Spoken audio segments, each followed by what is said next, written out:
really good to see you. It's been forever. Welcome to MsMojo, and today we're counting down our picks for the famous actors who appeared on the crime drama Criminal Minds. Depends on what you want. I want it all. We're excluding the most memorable guest stars like Tim Curry and C. Thomas Howell. Number 30, Gavin Rosdale. Rosdale is obviously best known as a rock star and member of the British band Bush, which he co-founded all the way back in 1992. You might also remember that he was married to Gwen Stefani from 2002 to 2016. Yeah, Stefani doesn't just like country music singers. But back to Rosdale, who, although best known for his musical talents, has done a fair bit of acting over the last few decades, with roles in movies like Constantine. And in 2009, he starred in an episode of Criminal Minds as a rocker named Paul Davies, with an onstage alter ego named Dante. Are you a vampire, Mr. Davies? You can't be serious. It's a character I play, a stage act. You know, sometimes things get out of hand. His music is connected to multiple bloody killings. You know, all I really ever wanted to do was make music. And I'm not sure when that stopped being enough. However, Davies is later found innocent when it's revealed that his manager was the mastermind behind the vampiristic murders committed by a mentally unwell fan, Gina. Number 29, Daryl Sabara. As with most actors who started out young in the industry, it can be hard to see Daryl Sabara as anyone other than Junie Cortez from the Spy Kids franchise. However, he had various television roles in shows, including Wizards of Waverly Place and Ben 10, and continued acting into adulthood with more mature projects like Rob Zombie's Halloween. In recent years, Sabara has made headlines due to his relationship with Meghan Trainor, but back in a Season 2 episode of Criminal Minds, he played Kevin Rose, a teenager who helps the team catch a predator that leads to the safe return of a victim. You have a chance to be the one who saves someone, Kevin. You can be the one who answers him, the one who stops his pain. You can't get to your father, but you can get to the guy who's hurting this boy. Number 28, Doug Jones. Given that he spent much of his career under heavy special effects makeup, Doug Jones is pretty unrecognizable. And she's lying there. You know, I needed money real bad. But you've more than likely seen him in any of his roles. Billy Butcherson in Hocus Pocus, Amphibian Man in The Shape of Water, and more recently, Baron Afanas in What We Do in the Shadows. The talented actor and contortionist also guest starred in not one but 2 Criminal Minds episodes as different characters. In the Season 1 episode Blood Hungry, he played Domino Thacker, a man with a criminal record and a history of substance use. Then in Season 4's Brothers in Arms, Jones briefly appeared as a Fight Club captain named Beanie. Ain't breaking no laws here, officer. Agent, no matter what it looks like. Number 27, Wil Wheaton. In Stand By Me, Wil Wheaton went on a hike with his 3 best friends to see a corpse of a local found close to train tracks. In the Criminal Minds Season 4 episode Paradise, Wheaton's character is the one causing a string of corpses as a motel owner / serial killer. You need to let us go. Now. If you thought he was evil in his first couple of appearances on The Big Bang Theory, that's nothing compared to the deep, dark, and disturbed force he was as Floyd Hansen on Criminal Minds. I want to know why you are with a man who doesn't take care of you. Using his motel as a criminal playground, this was one seriously disturbed character. Don't worry. When I'm done with her, it'll take the fight right out of you. You might recognize 2 of Hansen's victims, played by Teen Witch star Robin Lively and Lost alum William Mapother. Their characters, Abby and Ian Corbin, have a nightmarish stay. But unlike so many others, they make it out alive. Number 26, Finn Wittrock. From 2009 to 2011, Juilliard grad Finn Wittrock played Damon Miller in over 100 episodes of All My Children.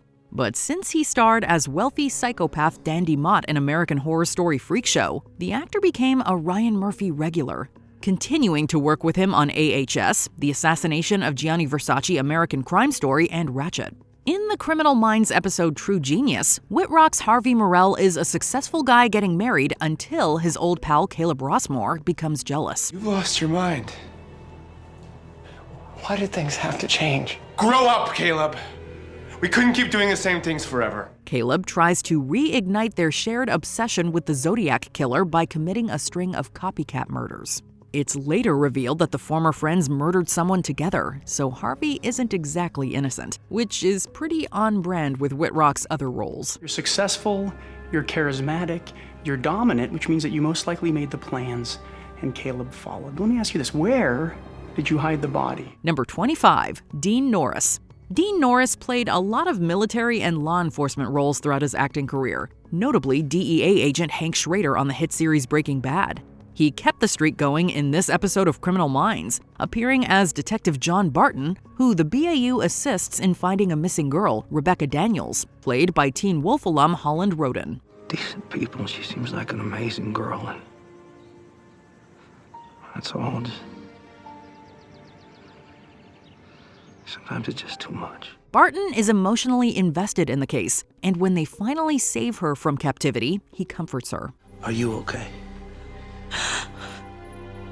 I just want to go.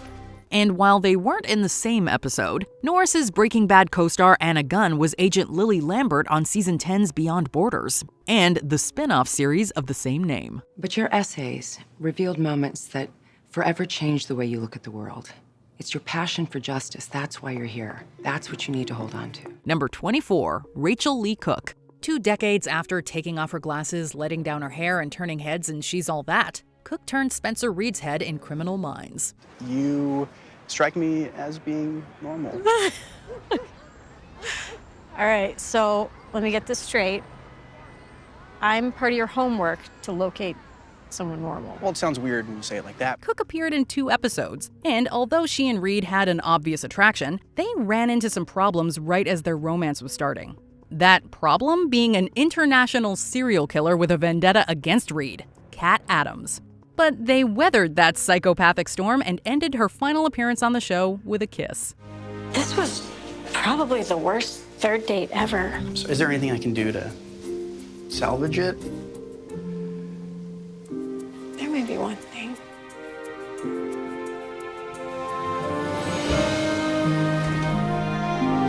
Some fans worried that the relationship had fizzled when Reed showed up alone to the party in the final episode. But TV Line quoted a source saying that the relationship was, quote, intentionally left open to viewer interpretation. I use psychology to find people. Good. Find me. Number 23, Gina Torres. Torres has been working in Hollywood since the early 90s, but is probably best known for her roles as Jessica Pearson in Suits, Zoe Washburn in Firefly, and an EMS replacement captain on 911 Lone Star. However, the talented Ms. Torres had yet to land any of that back in 2008 when she made her guest star turn on Criminal Minds. When this type of killer is triggered, they need to release their resentment quickly. Subsequently, they tend to strike close to the focus of that resentment. So if the focus is his wife, then that focus is his home. In the Season 4 episode Normal, Gina played Detective Thea Salinas, who works with the BAU team on a case involving a spree killer targeting female drivers on California freeways. He's suffering from some kind of psychotic break. Which means the world he sees around him has changed, and so is his role in it. Fans of The X-Files probably did a double take seeing The X-Files actor Mitch Pileggi as Norman Hill, aka the Road Warrior. Number 22, Brian Bumgardner. Although he's had other roles in film and television, it's hard to see Brian Bumgardner as anyone other than Kevin Malone on The Office. So imagine viewers' surprise seeing him as a spree-killing unsub in the 9th season of Criminal Minds. The actor played shipyard worker Bill Harding, who had a lot going on for one episode. Cancer.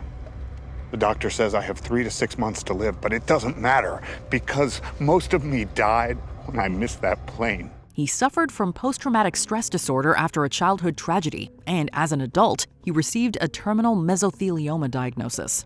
The chilling part isn't what we would expect from the hilarious and lovable Bumgardner, but he really showed his range here. Drop the weapon, now! I think he poisoned me. We'll get you to a hospital, but right now you need to drop the weapon. No, he took 20 years of my life from me! Number 21, Jackson Rathbone. While Jackson Rathbone has several credits to his name, the actor/musician is undoubtedly most known as Jasper Hale in the Twilight Saga. In the middle of the pandemonium, he found time to guest star on Criminal Minds. He played Adam Jackson, a hotel employee suspected of murdering male guests on vacation. You murdered Carl K. He's just a friend. Using the formula y equals mx plus b, what does b represent? Would Adam kill for you? No. After the BAU interviews him, Reed believes his behavior points to a dissociative identity disorder. Adam spent years living with his abusive stepfather, and his mind formed an alternate personality called Amanda to protect him. Wrathbone delivers a nuanced performance that makes Adam one of the rare sympathetic unsubs. Why do you care? He deserves a life. It's his. So you're trying to wear me down and release him? Number 20, Jonathan Frakes. Star Trek fans know actor-director Jonathan Frakes as Commanding Officer/Captain William T. Riker on Star Trek The Next Generation, along with other shows, films, and video games in the franchise. Younger audiences may recognize his voice in several animated series like Gargoyles, Adventure Time, and Guardians of the Galaxy. Frakes also had his turn as one of the hosts of Beyond Belief Fact or Fiction, but his appearance in one of Criminal Minds' most disturbing episodes deserves more recognition. Why are these toys here? I use them in my therapy. No, I understand that, but why are they way up on this shelf away from where any kids can actually reach them? The reminders of patients that I've helped. Frakes played child psychiatrist Dr. Arthur Malcolm, whose daughter Samantha became a serial killer after enduring his years of mistreatment. He finds himself on the receiving end of Dr. Spencer Reed's verbal takedown, which is oh so satisfying. Because my lab, it's a jury of your peers. My tests will be Jenny Larson, Abigail Moore, and Linda Krause. The DA will put them on the stand, and I'm going to personally bring these dolls in, and we're going to watch how they react. Number 19, Frankiemunes. Muniz is best known for his starring role as the titular Malcolm in the 2000 sitcom Malcolm in the Middle. If we don't let those stupid rankings get to us, they mean nothing. Easy for you to say number one. The success of that show raised Frankie's profile to the point where he was one of the biggest teen movie stars of the decade, with films like Big Fat Liar and the Agent Cody Banks movies.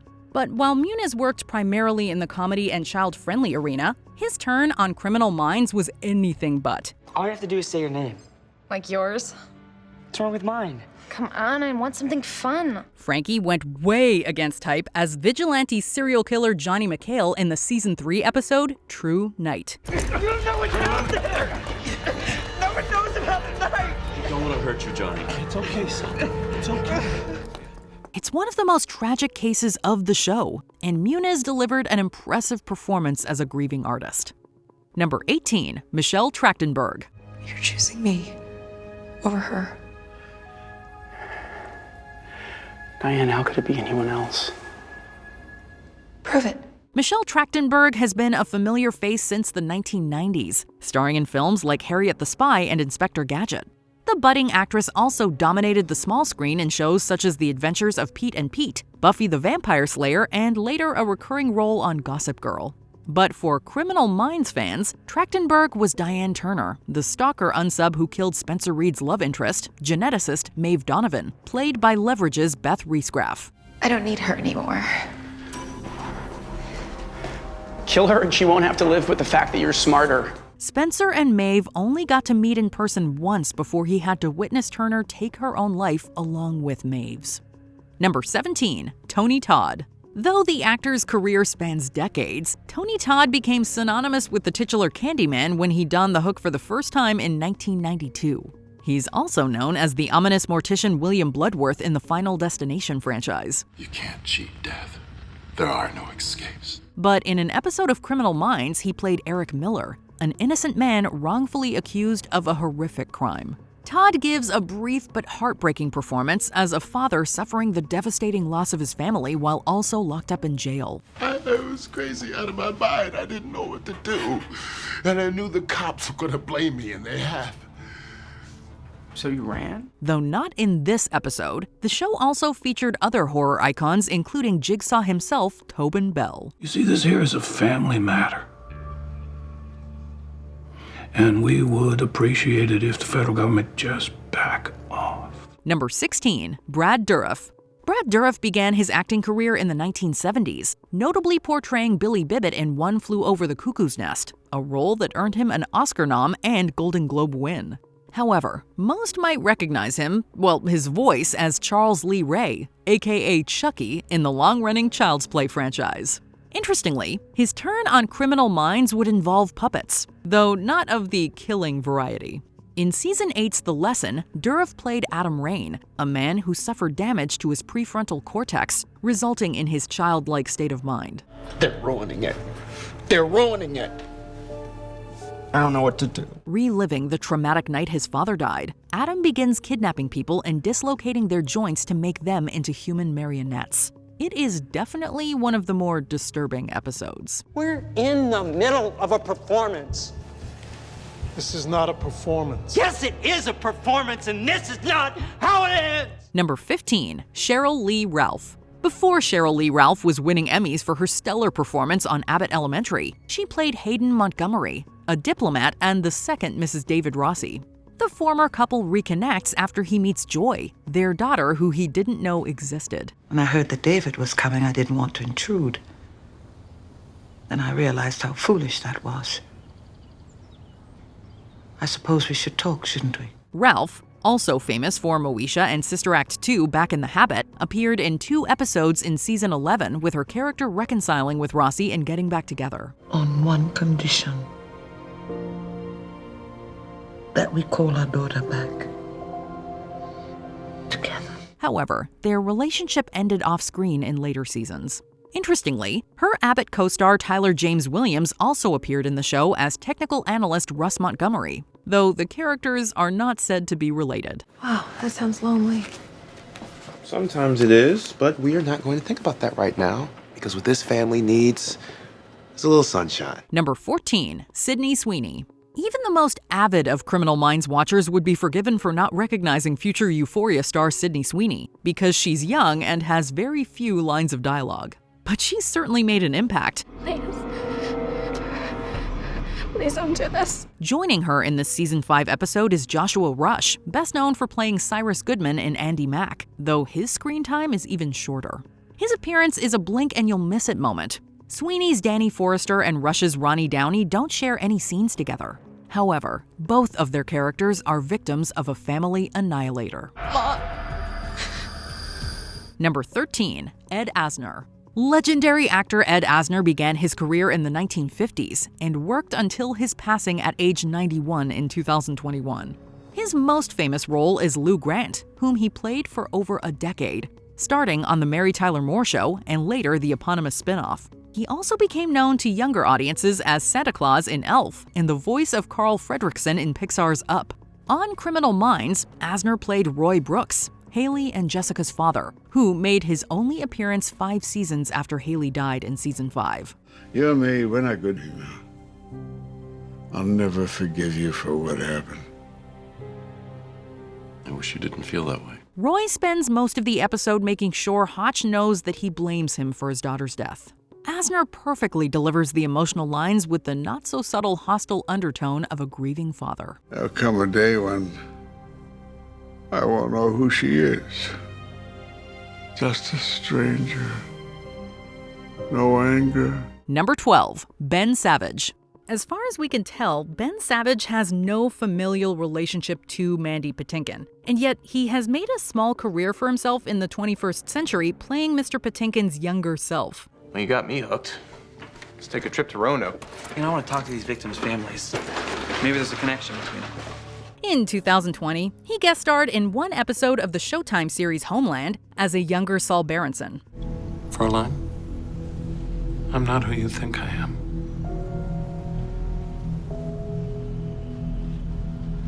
Why don't you trust me? However, previous to that, he had twice shown up on Criminal Minds, playing, that's right, a young Jason Gideon. You know, I never liked your games. I know. Remember? You and me? My yin to your yang? We were like Martin and Lewis. Number 11, Luke Perry. Though playing Dylan McKay on Beverly Hills 90210 skyrocketed him to stardom in the 1990s, modern audiences likely know the late Luke Perry as Fred Andrews on Riverdale. Perry appeared in 2 episodes as cult leader Benjamin Cyrus. Savages, they call us, because our manners differ from theirs. Perry's character was inspired by real-life cult leaders David Koresh and Jim Jones, and commits similarly awful actions. He holds Reed and Prentice hostage inside the compound until the team is finally able to save them. Perry showed up again in the season 14 premiere 300, so named because it was the 300th episode of the series. And to celebrate the milestone, the series treated fans to a history of the show and characters, and brought back a number of faces from the past, including Cyrus, via flashback. We're believers, Dave. We believe that God says what he means and means what he says. His laws don't depend on what state you live in. I remember him. Number 10, Jason Alexander. Although both end up with a criminal record, Alexander's George Costanza and Henry Grace are two very different characters. And we aren't just talking about the hairdo. I killed 12 people because of you. You took my family. I take yours. While George is found guilty of criminal indifference and sentenced to 1 year in prison, Henry murders several people and is eventually executed. I'm gonna be there when they strap you down for that lethal injection. And just before they hit the plunger, I'm gonna lean in real close and tell you to say hello to your scumbag brother. Grace is the brother of a serial killer who was captured by Rossi, and who makes it his mission to get revenge for that. But in the end, Rossi is able to outsmart the long-haired killer and send him away for good. I think you'll discover that the videotaped confession has the power to move a lot of jurors. Number 9, Robert Englund. Robert Englund made his film debut all the way back in 1974 and has continued to work in film and television for over 40 years now. Has the paint analysis come back yet? This particular sample was written no more than a week ago. But it was and still is the A Nightmare on Elm Street movies that are what he is most associated with. However, as a change of pace, instead of killing people in their dreams, Englund played a detective on Criminal Minds. Welcome to St. Baldwin's. Creepy, isn't it? They shut it down in '98 after a fire burned down the East Wing. As Detective Gassner, he comes in to help the BAU team solve a number of ritualistic murders. These crimes are committed by James Heathridge, played by Kyle Gallner. Horror fans might recognize the actor from several films, including the 2010 remake of A Nightmare on Elm Street. While many people might not remember Englund's appearance on the show, there's a good chance some didn't even recognize him, given that, as Freddy Krueger, he is heavily made up. You would be correct. Number 8, Evan Peters. Fans of The Office will remember Evan as Michael's nephew, who, in an effort to teach him a lesson, he spanks in front of the entire office. You are going to learn to be more professional, Luke! But for the non-Office superfans, he's probably best known for his roles in the X-Men franchise and the American Horror Story anthology. And speaking of horrors, Peter's character in Criminal Minds lived a horror story of his own. They're home. Who is? Do what they say, okay? It'll make it easier. Charlie Hillridge was kidnapped as a kid and held captive for years by his abductors. After years in captivity, Charlie was forced by his captors to help them commit their crimes and kidnap more victims. I knew Steven. He was like a brother to me. Did he remember us? You didn't doubt that, did you? Remembering you was the only way we survived. Number 7, Jamie Kennedy. Satanic serial killer and cannibal Floyd Phelan Farrell is a hard unsub to forget. However, not everyone realized it was actor-comedian Jamie Kennedy under the beard and glasses. God is in all of us. We need to stop the interview. So is Tracy Lambert. And it's not exactly a role we would expect him to play since he's known for films like Romeo and Juliet and Malibu's Most Wanted. Of course, Kennedy is best recognized as horror expert Randy Meeks in the Scream franchise. Farrell first appeared in Season 3's Lucky, when the BAU investigated an especially disturbing murder in Bridgewater, Florida. Kennedy reprised the role in the Season 13 episode Lucky Strikes, which saw him trying and failing to gain his freedom. We can now try you for these recent murders as an accessory, as well as first-degree murder for all the murders you committed 10 years ago. You son of a bitch! Number 6, Elle Fanning. Fanning played Tracy Bell, a young girl who was almost the victim of Cameron Monaghan's young serial killer Jeffrey Charles. I don't feel good. I told you to shut up! Monaghan is no stranger to playing disturbed characters, like twin brothers Jerome and Jeremiah Valeska, the Joker-esque characters on the Gotham TV series. After being saved by Gideon and the BAU team, Tracy and her family moved to another city. Later on, in the Season 2 finale when Frank Breitkopf is killing people who had, at one time, been saved by the BAU, Tracy again comes face to face with evil and is abducted by Breitkopf. I want my mommy. Please. Please. Thankfully, Gideon is able to save her again. I just wanted to call and thank you. Thank you. Number 5. Aaron Paul. There are probably those wondering how they forgot that the guy who played Jesse Pinkman was on an episode of Criminal Minds. You a Satanist, Mike? Sure. You worship the devil? You even know what Satanism is? Educate us. Well, when Aaron Paul appeared on the show back in 2005, Jesse Pinkman was nothing more than possibly a glimmer in the eye of Breaking Bad creator Vince Gilligan. So you do have a plan? Yeah, Mr. White. Yeah, science. Still 3 years away from his breakthrough role, Paul played Michael Zizzo, a suspect in a series of cult-related killings. As a self-proclaimed Satanist, he fits the profile that the real killer, Corey Bridges, takes advantage of. His hostility while being interrogated sure didn't help either. And while Jesse Pinkman would be guilty of a number of crimes, Mike Zizzo was exonerated and let go after being interrogated. It's all hypocrisy. Do this, don't do that, and all the time the adults are the ones screwing up.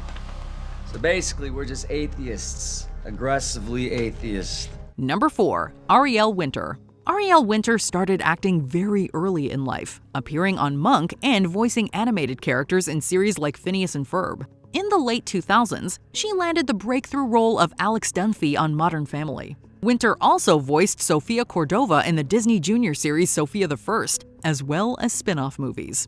But before either of the life-changing roles, she played Katie Jacobs, a young girl who goes missing while at the mall with her family. Jeremy, I don't like it here. Well, tough, because I do. It's one of the tensest, saddest episodes of the show, which says a lot considering the cases they handle.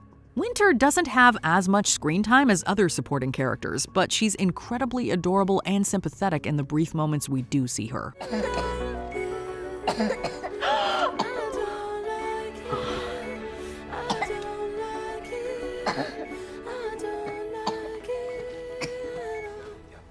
Number 3. Walton Goggins. It's about Matthew. Benton? He's dead, Emily. I didn't want to tell you over the phone. Even if you don't know his name, chances are you've seen and or heard Walton Goggins in something.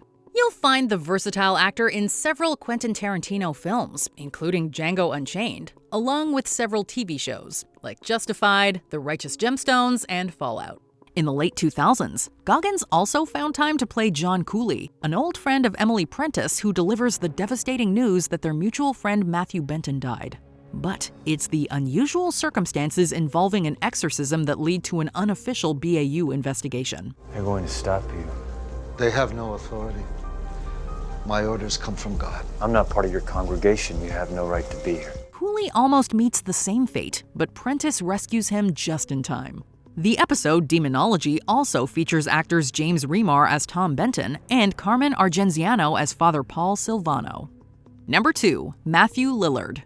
Matthew Lillard has had a long career in film and television, playing more than one iconic character. For younger audiences, he's Shaggy Rogers from many Scooby-Doo films, as well as countless animated series and video games. But to everyone else, Lillard is known for playing Stu Macher in Scream, one half of the OG Ghostface duo. So he's no stranger to the horror genre or playing crazed murderers. Never, ever, ever, under any circumstances say, I'll be right back. Because you won't be back. I'm getting another beer. You want one? Yeah, sure. I'll be right back! In Season 8's The Apprenticeship, Lillard embodied another serial killer, David Roy Turner. The episode sees his character mentoring young killer in training, Toby Whitewood. This one. This is your garden variety, $5, 16 ounce with a steel head. Sold at hundreds of stores everywhere. This is the one you want. Before we continue, be sure to subscribe to our channel and ring the bell to get notified about our latest videos. You have the option to be notified for occasional videos or all of them. If you're on your phone, make sure you go into your settings and switch on notifications. Number 1. Anton Yelchin. In Season 2's Sex, Birth, Death, Spencer Reed is approached by Nathan Harris, a student trying to make sense of his violent urges. I read a lot, true crime, like graphic novels mostly. They're all about whether there's really such a thing as evil and like nature versus nurture, all that. So I figured it'd be smart to hear it from an expert. The Reed-centric episode sees the Doctor doing whatever he can to help the distressed young man, and ultimately saves his life. Anton Yelchin's powerful performance makes Nathan one of the most sympathetic characters in the show's history. The late actor was known for stepping into the role of Pavel Chekhov in 2009's Star Trek reboot and its subsequent sequels. Yelchin had starring roles in a number of films, including Like Crazy, Fright Night, and Green Room. Sadly, the 27-year-old passed away following an accident in 2016. Once they lock me up, they're never gonna let me out of there. You don't know that. Whatever, I just came to say goodbye. Who are your favorite famous guest stars? Let us know in the comments below. I hate that it takes another abduction to bring out all the big guns, but I'm glad you're here. Do you agree with our picks? Check out this other recent clip from MsMojo. And be sure to subscribe and ring the bell to be notified about our latest videos.